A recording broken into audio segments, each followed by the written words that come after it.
요한계시록 16장 13절과 16절에서 거짓 삼위일체는 아마겟돈 전쟁을 준비합니다. 그들은 온 천하 왕들에게 하나님과 최후의 결전을 위하여 모이도록 유혹하고 촉구하지요. 거짓 삼위일체는 추종자들과 함께 최후의 결전을 위해서 모여 있을 때에 어린 양이신 예수 그리스도는 하늘 군대를 이끌고 이 땅에 오십니다. 그리고 거짓 삼위일체와 그들의 군대를 멸하시게 되는데, 이 날을 가리켜서 하나님의 큰 날, 구약 성경에서는 여호와의 날로 규정하고 있습니다. 이 전쟁을 통해서 어린 양이신 예수 그리스도는 자신이 만왕의 왕이요 만주의 주이심을 선포합니다. 그리고 자신을 반대했던 무리의 두목인 적그리스도와 거짓 선지자를 사로잡아서 영원한 불못으로 던지고요. 그리고 거짓 삼위일체를 추종한 사람들은 공중의 새들의 먹잇감이 되게 만듭니다. 이 사실이 오늘 본문에 기록되어 있습니다. 요한계시록 19장에는 두 번의 초청이 기록되어 있습니다. 첫 번째 초청은 1절에서 10절까지 언급된 것으로서 어린 양의 호림잔치에 참여하라고 하는 이 초청이지요. 두 번째 초청은 17절과 21절에 기록되어 있는데, 새들에게 하나님의 큰 잔치에 참석하여서 거짓 삼위일체를 추종한 악인들의 시체를 먹어라 하는 초청입니다.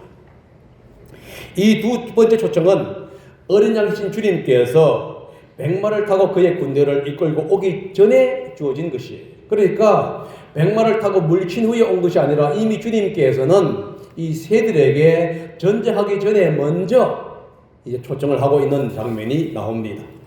오늘 저는 백마를 탄 어린 양이신 예수 그리스도와 두 번째 초청이라고 하는 제목으로 말씀을 전하고자 합니다. 요한은 하늘 문이 열리는 것을 보았습니다. 11절에 얘기했죠. 나는 또 하늘이 열려 있는 것을 보았습니다. 하늘 문이 열리자 요한은 백마를 탄 예수 그리스도의 재림 장면을 보게 됐지요.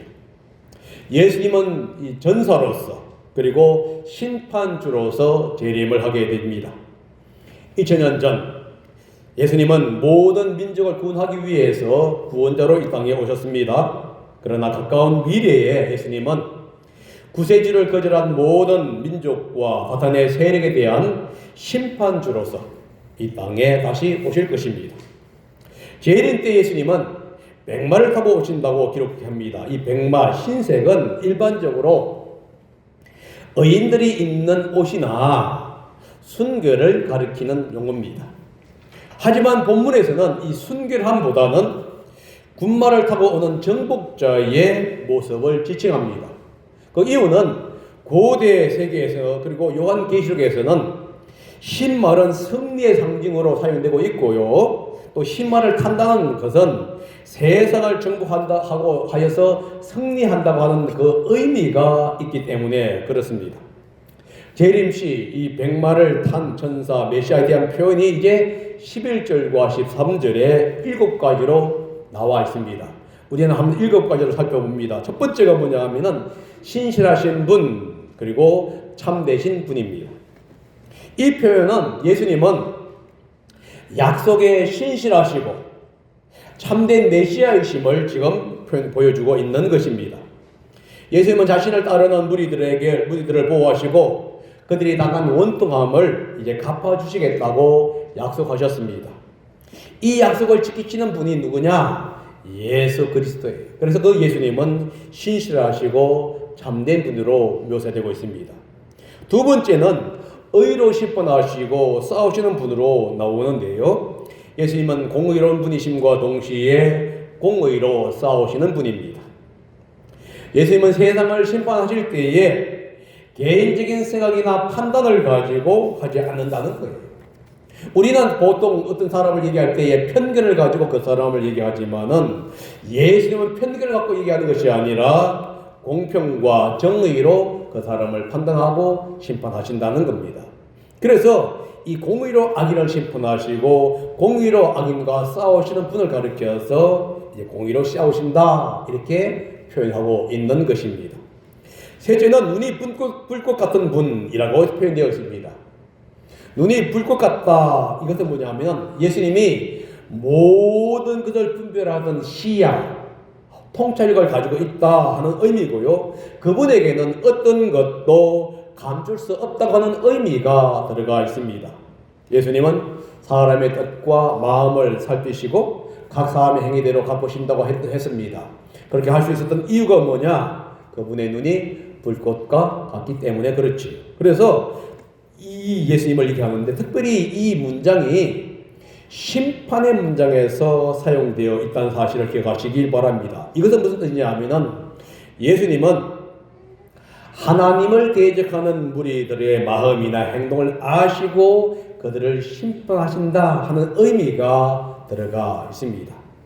넷째는 머리에 많은 면류관을 쓰고 있는 분으로 표현되고 있습니다. 이 면류관은요 근위를 나타내고 있는 표현인데 이 관은 이 보석이 주렁주렁 달려있는 이 왕관을 의미하는 것이 아니고 천으로 띈 띠를 의미할 때 사용되는 용어입니다. 그래서 여러 지역을 통치한다고 하는 그것을 보여주기 위해서 이 머리에 많은 띠를 띠는 것을 얘기합니다. 그래서 예수님의 셀 수 없는 많은 많은 면류관을 쓰셨다 하는 의미가 무슨 뜻이냐면은 예수님이 참된 메시아이며 예수님이 참된 통치자다 하는 의미가 가지고 있어요. 여러분, 용이나 짐승은 제한된 왕관을 갖고 있지요.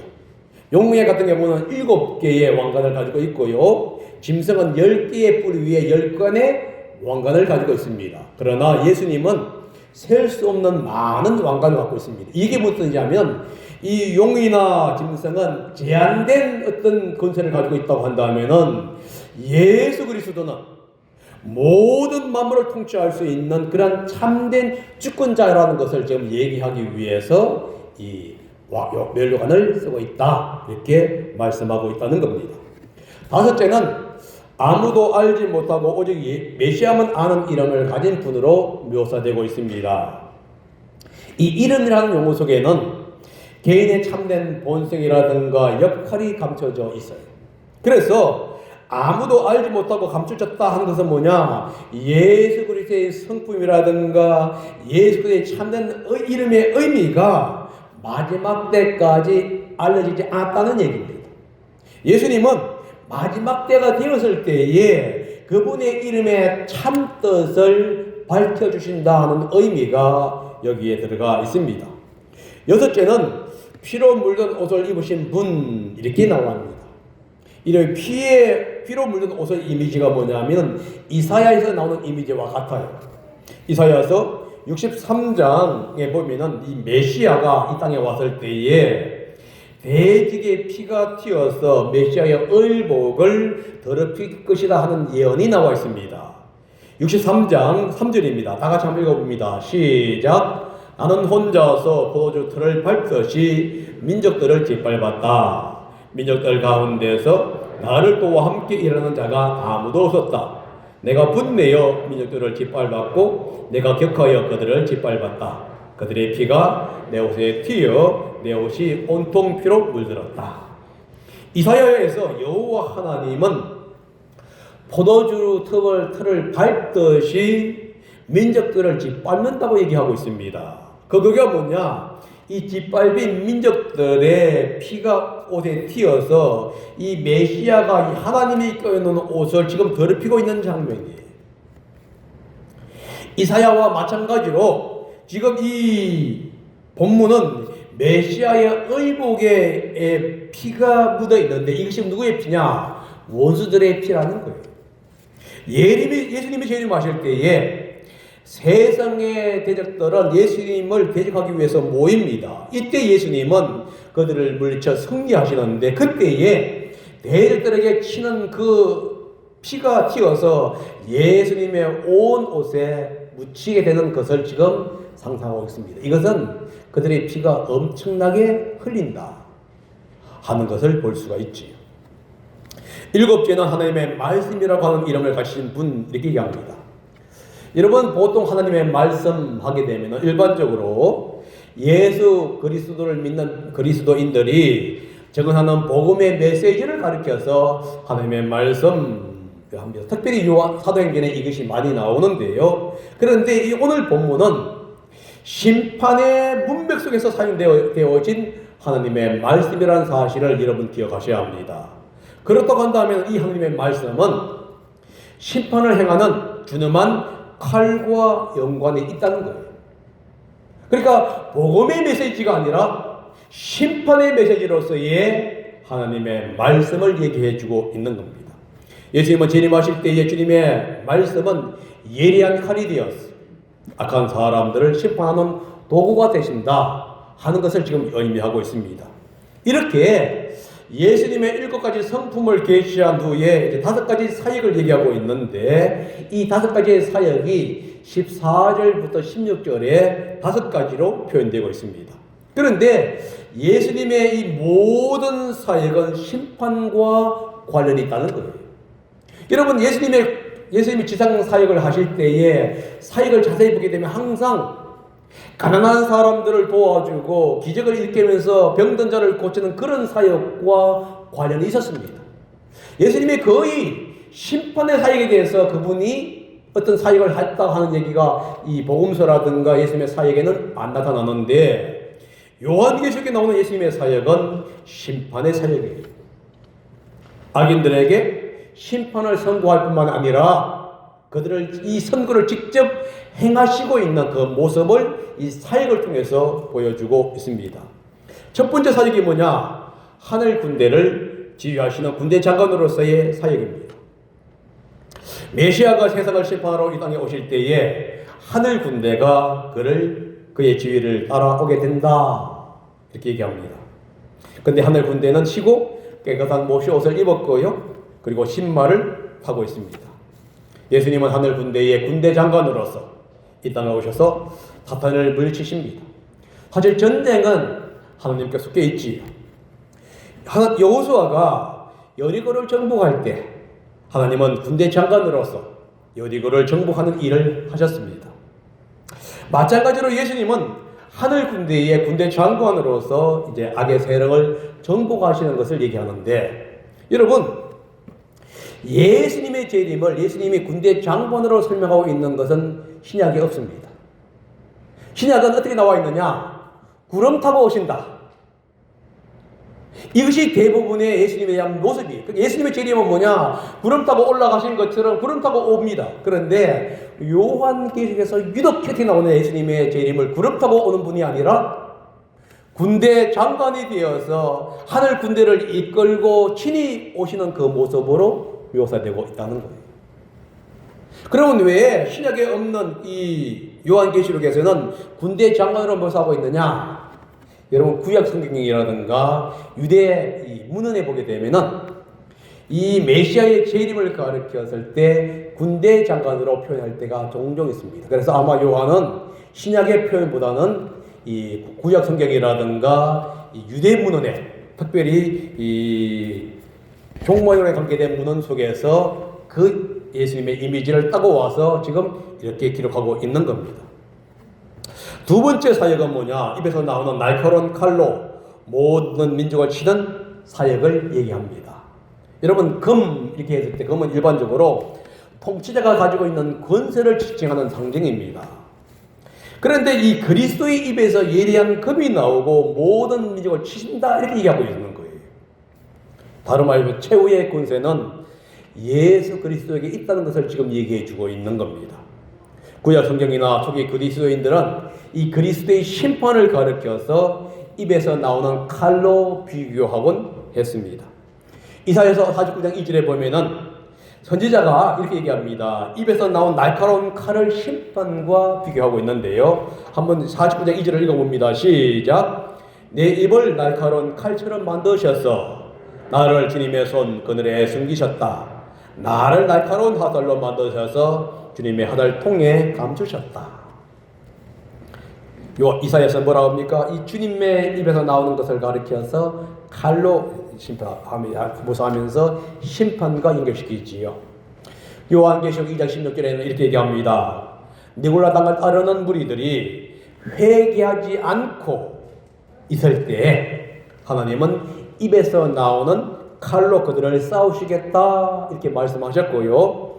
데살로니가 후서 2장 8절에 보게 되면은 불법한 자들을 입에서 나오는 기운으로 죽이시겠다 이렇게 표현하고 있습니다. 그래서 이 예리한 칼, 이것은 다 하나님의 심판의 사역을 지금 설명하고 있는 겁니다. 셋째는 쇠지팡이로 모든 민족을 다스리는 사역을 얘기합니다. 이 쇠지팡이는 이게 뭐냐면 목자들의 막대기, 어느 때는 징계의 막대기 혹은 통치자의 막대기를 의미할 때 사용하는데요. 이 목자는 이 막대기를 가지고 양을 칠 뿐만 아니라 양을 섭격하고 있는 맹수들을 물칠 때에 사용하기도 했던 막대기입니다. 그런데 지금 주님이 뭐라고 했냐, 이 새 막대기, 새 지팡이 철장으로 모든 민족을 다스린다고 얘기하고 있습니다. 이 다스린다는 용어가 목양한다, 지킨다, 보호하고 다스린다 하는 의미가 있습니다. 그런데 이게 때때로 파괴한다, 진멸한다 하는 뜻도 포함되어 있다는 것이에요. 근데 본문에서는 보호하고 양육한다는 의미가 아닙니다. 하나님의 백성을 약탈하고 있는 원수들을 하나님이 진멸하시고 파괴하겠다는 의미 속에서 새 지팡이로 모든 민족을 다스린다. 다시 말해서 하나님의 능력의 권세를 통해서 하나님의 이 힘을 통해서 모든 민족을 멸하시겠다 하는 의미가 여기에 들어가 있는 거예요. 네 번째 사역은 하나님의 진노의 포도주를 밟는 사역입니다. 하나님의 진노의 포도주, 그리고 그 포도주 틀이라고 하는 용어가 요한계시록에 몇 분 나오지요. 요한계시록 4장 19절에서 20절, 그리고 16장 19절에서도 나옵니다. 그런데 이 요한계시록에서의 모든 구절은 하나님께서 세상을 심판하는 심판의 문맥 속에서 사용이 되어 있어요. 그러면서 하나님의 심판의 엄격함이 얼마나 큰지 만국이 모든 민족의 피가 말굴레까지 닿을 정도로 피가 흘러나온다고 표현하고 있습니다. 그러면 하나님의 진노의 포도주를 받는다, 이게 무슨 뜻입니까? 하나님께서 모든 민족을 치기 때문에 그들의 피가 흘러나온다 하는 의미가 포함되어 있다는 것입니다. 다섯 번째 사역은 왕들의 왕, 군주들의 군주로서의 사역을 얘기합니다. 그래서 여러분 성경에 이렇게 얘기하죠. 그의 옷과 넓적다리에 왕들의 왕, 군주들의 군주라고 하는 이름을 가지고 있다, 이렇게 얘기합니다. 이 넓적다리가 뭔 뜻이냐면은 보통 말을 탄 기수가 칼을 휘두를 때 어디에 있습니까? 허리에 하는 것보다는 이 장다리, 넓적다리에 칼을 차게 되어 있습니다. 그래서 이 넓적다리의 왕들의 왕, 군주의 군주를 이름을 둔다는 의미가 무슨 뜻이냐 하면은 이 세상의 통치자가 바벨론도 로마 제국도 적그리스도도 아니라 예수 그리스도이신 어린 양이신 예수 그리스도라는 사실을 지금 보여주고 있는 것이에요. 예수님은 전사로서 오십니다. 그래서 세상의 모든 대적들을 물리치시고 자신이 통치자이심을 지금 세상에 알리겠다는 거예요. 넓적다리에 칼이 있습니다. 그런데 칼을 들기 위해서는 무엇이죠? 드는 순간 거기에 뭐가 보입니까? 만왕의 왕, 완전히 주가 보일 수밖에 없는 거예요. 그러니까 통치자로서 전쟁을 할 때 수많은 사람들 어디 봅니까? 이 넓적다리에 있는 하나님의 이름을 보게 되고 그분이 정말로 참된 주님이라는 것을 알게 된다 하는 것을 지금 우리에게 말씀하고 있습니다. 종합에 보게 되면은 예수님의 재림시 예수 그리스도는 백마를 타고 하늘 군대를 이끌고 친히 이 땅에 오시고요. 모든 민족을 입에서 나오는 칼, 날카로운 칼로 이제 칠 것입니다. 그리고 철장으로 민족들을 다스리시고요. 하나님의 진노의 포도주를 모든 백성들에게 퍼붓게 된다는 겁니다. 그리고 거짓 삼위일체와 그들의 군대에 대한 승리를 통해서 모든 민족은 비로소 예수 그리스도가 만왕의 왕이요 만주의 주라는 것을 알게 되는 것이 뭐냐? 예수 그리스도께서 마지막 아마겟돈 전장에서 하시는 싸움의 사역이다 하는 것을 얘기합니다. 이 사역을 얘기한 후에 갑자기 요한은 또 다른 장면을 보게 되던데요. 그 장면은 천사가 공중의 새들에게 모여있는 새들에게 하나님의 큰 잔치에 참여하라, 모여라 하는 초청의 소리를 지금 듣게 됩니다. 17절과 18절입니다. 한번 읽어봅니다. 시작. 나는 또 해에 한 천사가 서 있는 것을 보았습니다. 그는 공중에 나는 모든 새들에게 큰 소리로 외치기를 하나님의 큰 잔치에 모여라. 왕들의 살과 장군들의 살과 힘센 자들의 살과 말들과 그 위에 탄 자들의 살과 모든 자유인이나 종이나 작은 자나 큰 자의 살을 먹으라 하였습니다. 요한계시록에는 두 번의 초청이 있다 이렇게 말씀드렸습니다. 하나는 뭐냐?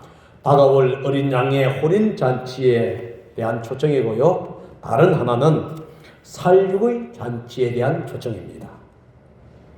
하나님은 신선한 성도들을 어린 양의 호린 잔치에 신부와 손님으로 초대할 겁니다. 반면에 각종 새들에게는 사탄을 추적하는 무리들의 시체를 먹는 큰 잔치에 초청을 하게 된다는 것이지. 하나님의 군대에 대항하는 모든 이들은 이제 죽은 후에 매장되지 못하고 새들의 먹잇감이 되는 것을 지금 얘기하고 있습니다. 매장되지 않은 채 남아있는 것은 사실요, 고대인들에게는 아주 치욕적인 어떤 것으로 간주되었습니다. 특별히 개나 새에게 먹히는 것을 가장 비참한 상태, 수치로 여기겠습니다. 여러분, 이세벨 얘기를 아시지요? 열왕기에 하에 나옵니다. 이세벨이 죽어서 어떻게 됩니까? 그의 살이 개에 의해서 먹힙니다. 이건 유대 고대인들이나 이 이스라엘 백성들에게는 가장 수치스러운 장면이에요. 죽어서 무덤에 묻히는 것이 정상인데 어떤 사람은 매장되지 않은 채 남아있습니다. 그런데 그보다 더한 것은 뭐라고요? 개나 새에게 먹히는 거예요. 그래서 성경이 이렇게 합니다. 하나님을 대적하는 사람들 이렇게 수치스러운 멸망을 당하게 된다는 거예요. 그러면서 요한은 또 다른 장면을 얘기해 주지요. 이제 전쟁에서 패배한 무리들이 형벌을 받는 장면을 지금 얘기해 주고 있습니다. 여러분, 요한계시록 19장에는 전쟁에 대한 기록이 없어요. 여러분, 지금 무슨 소리입니까? 방금 전쟁에 대해서 얘기하지 않았습니까? 하는데 여러분, 전쟁에 대한 기록이 없습니다. 자, 19절을 여러분 보십시오. 여러분 성경책에 사탄의 군대들이 어린 양과 그의 군대에 대항하여 싸우려고 모인 것으로 기록되어 있어요. 근데 20절을 보십시오. 전쟁이 끝난 후에 결과에 대해서 얘기합니다. 그렇다면 19절과 20절 사이에 전쟁이 있었다는 것을 우리는 추측할 수 있을 뿐입니다. 전쟁에 대한 기록이 없어져요. 그런데 여러분들, 전쟁이 있었다고 하는 것을 우리가 추측할 수 있는 것은 15절입니다. 15절에 보면 주님의 입에서 나오는 칼로 모든 민족을 치신다 이렇게 얘기하고 있습니다. 다시 말해서 어린 양의 입에서 나오는 칼이 악의 무리를 순식간에 멸망시킨다는 거예요. 그래서 전쟁은요 순식간에 끝나버리는 거예요. 1년 걸리고 2년 걸리고 수십 년 걸리는 것이 아니라 이 거짓 삼위일체의 군인들이 모여있을 때 하나님의 입에서 나오는 어린 양의 입에서 나오는 그 검으로 인해서 순식간에 그들이 다 멸망되어 버리는. 그래서 요한계시록에서 특별히 19장에서는 전쟁을 위해서 모였다. 그리고 전쟁의 결과에 대해서는 언급되어 있는데 전쟁에 대한 내용이 안 기록되어 있는 거예요. 여러분, 전쟁이 순식간에 끝난 후에 결과가 무엇이죠? 짐승인 적 그리스도와 거짓 선자는 붙잡히지요. 그런데 어디로 던집니까? 불못이에요, 불못. 20절에 그 얘기합니다. 한번 읽어봅니다. 시작. 그러나 그 짐승은 붙잡혔고 또 그 앞에서 기이한 일들을 행하던 거짓 선지자도 그와 함께 붙잡혔습니다. 그는 짐승의 표를 받은 자들과 그 짐승 우상에게 절하는 자들을 이러한 기이한 일로 미혹시킨 자들입니다. 그들은 산채로 유황이 타오르는 불바다에 던져졌습니다. 적그리스도와 거짓 선지자에 대한 자세한 기록은 여러분들 요한계시록 13장을 읽어보시기를 바랍니다. 거기에 자세히 나옵니다. 바다에서 나온 짐승과 땅에서 나온 짐승으로 얘기하면서 바다에서 나온 짐승은 적그리스도고요, 땅에서 나온 짐승은 거짓 선지자임을 여러분들에게 이미 말씀드렸습니다. 그런데 조금 더 설명해 주죠. 거짓 선지자가 누구냐? 짐승인 적그리스도의 표를 받도록 했던 장본인이고요, 짐승의 우상에게 절하도록 미혹한 자입니다. 그래서 하나님을 배반하고 그리스도를 따르지 못하게 했던 유혹한 자들이 누구냐? 바로 이 적그리스도와 거짓 선지자다. 이것이 오늘 본문에 나오고 또 13장에 나옵니다. 그런데 이들이 어떻게 되느냐? 산채로 유황이 타는 불못에 던져진다는 것이에요.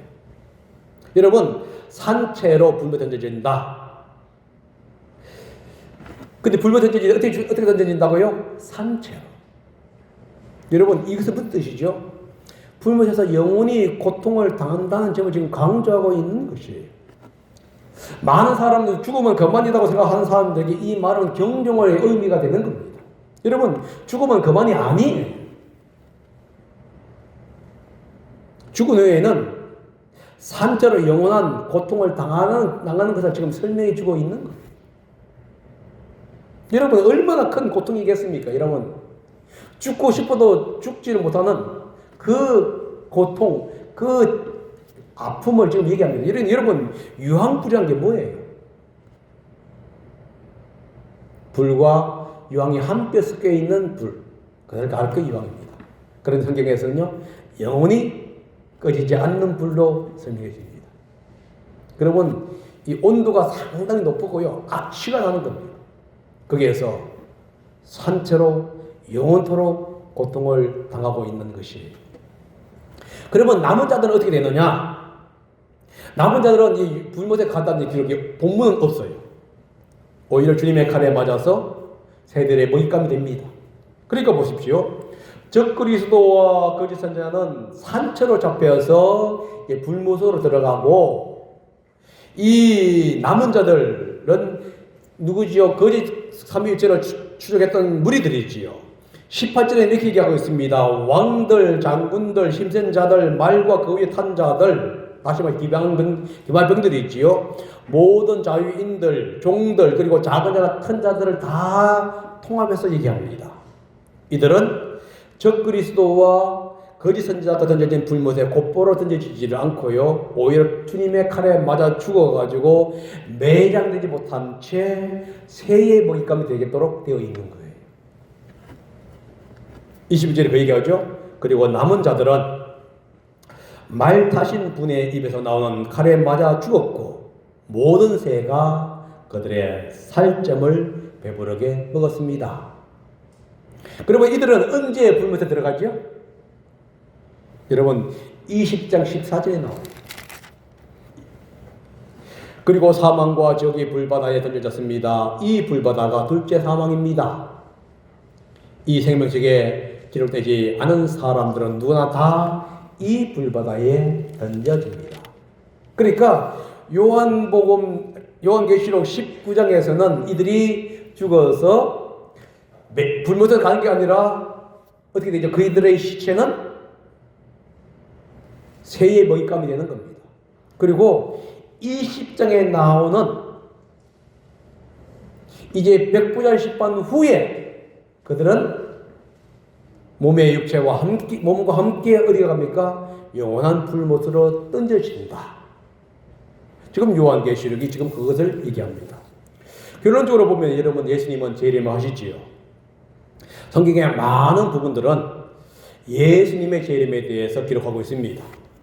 주님은 재림하실 때에 하늘 군대를 이끌고 심판의 주님으로 재림을 하십니다. 주님께서 재림하실 때 두 번의 초청이 있습니다. 첫 번째 초청은 믿는 자들에게 주어지는 초청이 있지요.